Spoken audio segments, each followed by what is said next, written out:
Kita mo, basang-basa. Kitang-kita mo yung kintab niyan. Hey guys, welcome to 4am Crew. And here we have a BMW year 2000 E46 Hammond theme.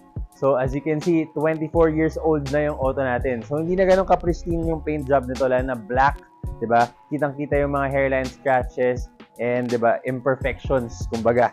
Kita mo naman dito yung headlight natin medyo foggy na rin. So tignan natin kung ano mangyayari pag na-detail na ni 4am Crew yan. Excited now guys to see the results. So I'll catch you later.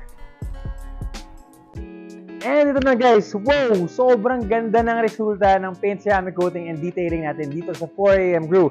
Kitang-kita naman yung E46 year 2000 natin, parang brand new ulit. Sobrang kinis. Kita mo, kuhang-kuha ng detailing natin, lahat yung mga hairline scratches, etc. Nadama yan. Kita mo, basang-basa. Kitang-kita mo yung kintab niyan.